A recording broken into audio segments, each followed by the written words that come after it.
might go and blast them all. So get these bulls on my side. Let's just hope they're fast and dumb. So don't be the one to die tonight. Hello again, YouTube! This is Dr. Kendo, and I'm gonna sound different right off the bat just because I'm feeling a little bit sick. It's something with allergies or something, I don't know, maybe I have a cold, but I really think it's allergies. That's why I'm gonna sound a little bit awkward, maybe, or a little bit, I might sound like I just don't have that fervor that I always have, or whatever you want to call it, swagger, whatever. The big goal in this Pokémon Red commentary here is that this one, it may be a little bit longer, but mostly what it is actually entirely what it is just going to be grinding down some of these wild Pokémon, and we want to turn Gold Raptor into the Beedrill. So that'll be one of the first steps of it and everything. But then the main thing that I want to accomplish before facing Brock is to get Mrs.Kendo the Confusion attack. And I don't think that Butterfree learns Confusion until level 12. So we may have to wait, we may have to do a lot of battles before we get to that point. But despite being sick, I'm here for you guys. There's no sleep for the wicked. Is that what they say? Or no rest for the wicked?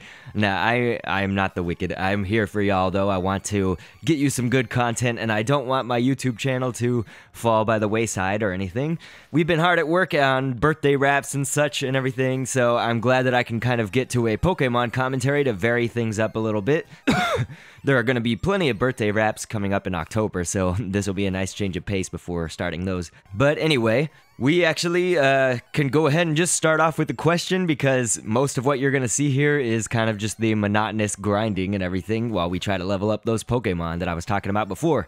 So, if you're not familiar with Dr. Kendo commentaries, I like to answer questions from the viewers and subscribers, and I just want to mention that I am going to get actually some of my Pokemon out of the PC here, so I just wanted to get them real fast. You'll see the switcheroo here, and you'll see who I'm using on my awesome border on to the right.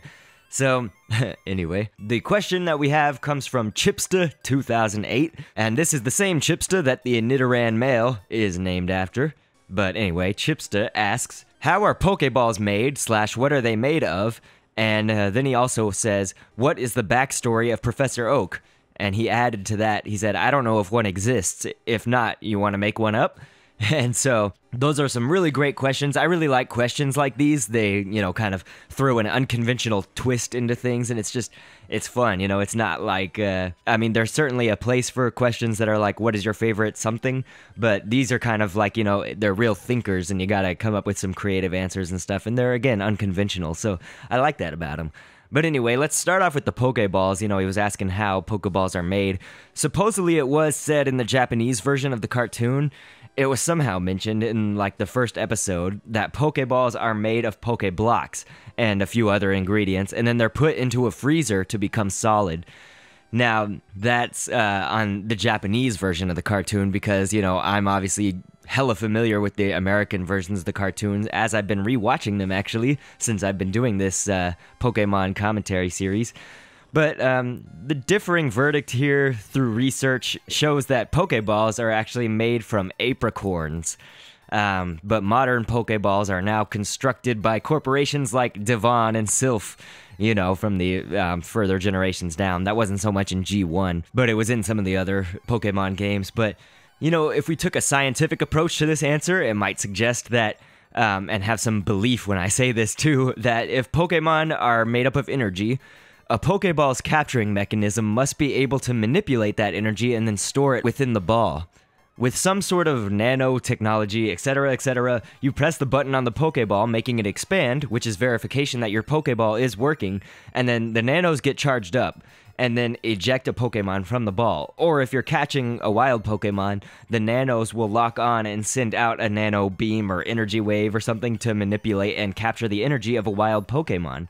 So, maybe if we, obviously I'm not like a super scientist or anything, so I can't explain that any further than that, I would say, but that's sort of the best thing. Take your pick. Are they apricorns? Are they Pokeblocks? Are they some kind of scientific thing? Or just some metals that is painted by Devon and Sylph? I don't know. So yeah, that's your verdict there. But the other part of the question was about Professor Oak and his backstory and everything.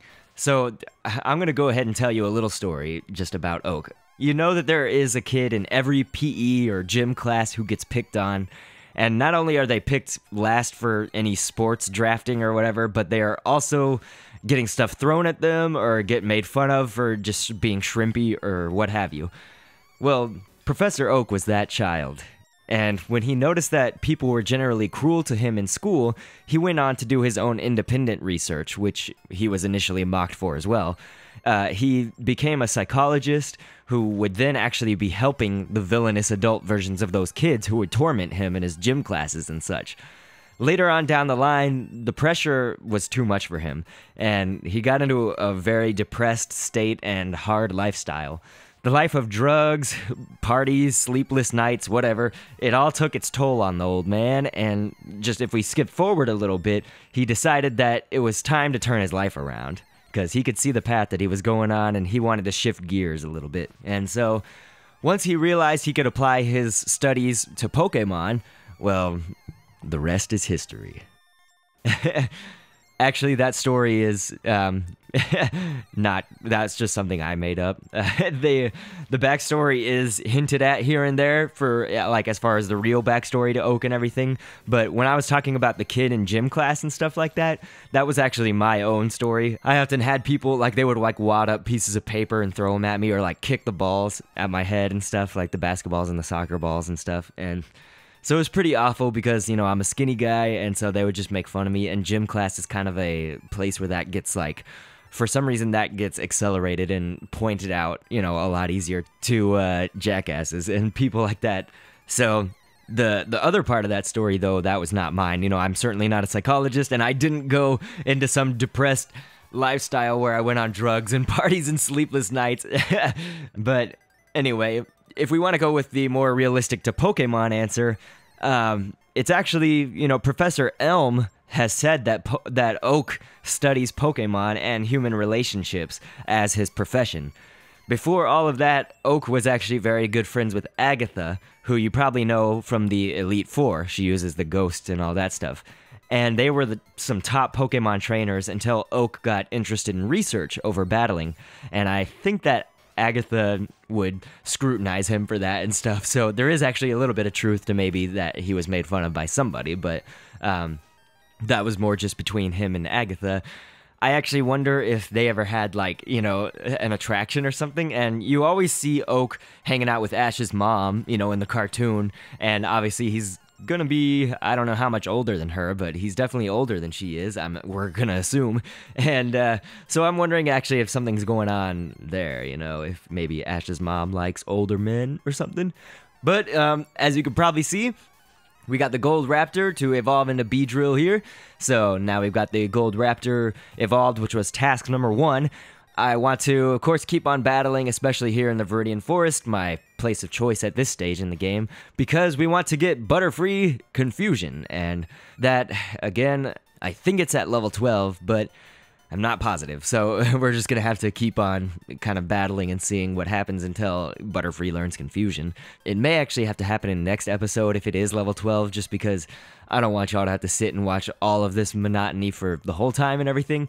I just hope that, even though I'm sick, you're still enjoying my stories. But about Professor Oak, it's supposedly written in some sort of novelizations of the cartoon that Professor Oak has 2 brothers, and one of them is the mayor of Pallet Town, and the other is the postmaster.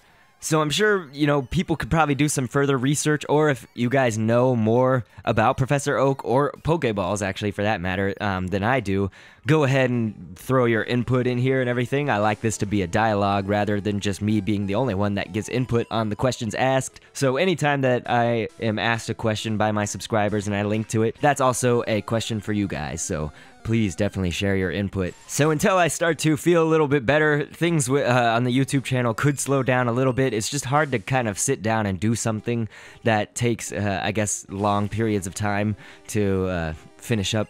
And so that's why, you know, this commentary is sort of a last-ditch effort for me. After that, I really need to relax and, you know, take it easy.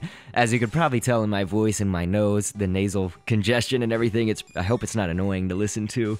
because sometimes it's kind of annoying to hear myself speak when it's like this. Anyway, again, despite that, I hope you're enjoying it, and actually my plans after this and when I start resting up and stuff is that I hope to watch the Avengers movie, because that came out actually yesterday as of when I record this. Today is the September 27th, Thursday. So yeah, the Avengers came out yesterday or 2 days ago or something like that, and so I'm gonna on-demand that with my AT&T Uverse and check that out, because I actually never saw it when it was in theaters, and it looks extremely epic, and I love superheroes and superhero stories, so, you know, what better for me than that, and soup and whatever healthy food I can get my hands on, and I'm overloading on vitamin C, so don't worry, I'm trying to get better. Yeah, so I would say that we'll go ahead and, you know, maybe battle a little bit more here, but just leave everything to the next episode, because it looks like Mrs.Kendo did not learn confusion at level 11, so yes, it is level 12, as I suspected, and so hopefully, you know, by that time, I'll of course be feeling better, and we'll be facing Brock in that episode, and that is where confusion will be of the essence, because, you know, I got Charmander, and Charmander, while being badass, is not exactly conducive to beating the Geodude and the Onix, unless you've got him, you know, high levels, like, you know, probably a Charmeleon could defeat those guys, even with the, you know, resistance to the fire and stuff. But whatever, I'm gonna do this, I guess, a smart way and a quick way. So that'll be trying to level up Mrs.Kendo, and it shouldn't be too long from now, so save that for the next episode. Otherwise, I will catch you on the next vid, and thanks for viewing. Replacement come quick like it's always been there. Ran for miles and miles, damn, ran off the track. Before you know it, I'm coming right back. I just might go and blast them up. So get these fools on my side. Let's just hope they're fast enough. So don't be the one to die tonight. I just might go and blast them up. So get these fools on my side. Let's just hope they're fast enough. So don't be the one to die tonight. Powers transforming like a cocoon, and when they emerge, it's cut-cut-boom. Kickstart and run off for the world's farthest stretches, dropping down the